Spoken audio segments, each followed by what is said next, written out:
السلام علیکم ورحمۃ اللہ وبرکاتہ۔ ناظرین، استقبال ہے آپ کا ہمارے چینل الاخبار میڈیا پر۔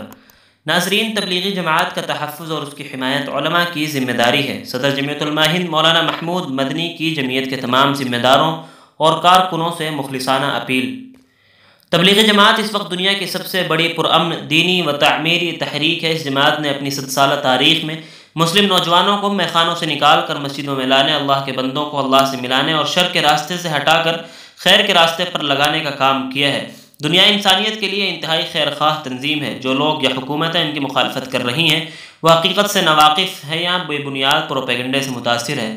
اس طرح کی جماعت کا تحفظ اور اس کی حمایت پوری امت بالخصوص علماء دین پر لازم ہے۔ اس لیے جمعیت علماء ہند اپنے تمام ذمہ داران، کارکنان اور متعلقین سے اپیل کرتی ہے کہ ہر جمعے میں جمعے کے بیانات اور ہر جگہ علماء اور ائمہ حضرات تبلیغی جماعت کی حقیقت اور کارناموں سے عوام کو روشناس کرائیں۔ دعوت حق کو بڑی سے بڑی طاقت نہ روک سکی اور نہ روک سکے گی، لیکن ہمیں یہ نہیں بھولنا چاہیے کہ اہل حق کو ہر دور میں قربانی دینی پڑی ہے۔ لہذا دعوت و تبلیغ کی حمایت اور تحفظ کے لیے جمعیت کسی بھی قربانی سے دریغ نہیں کرے گی انشاءاللہ۔ جمعیت علماء کے تمام کارکنان تبلیغی جماعت کے کاموں کو اپنا کام سمجھیں اور اس کی تائید و حمایت کریں۔ موجودہ حالات میں اس کی سخت ضرورت ہے۔ یقیناً ناظرین، ان سب باتوں کی طرف توجہ دینے کی انتہائی سخت ترین ضرورت ہے۔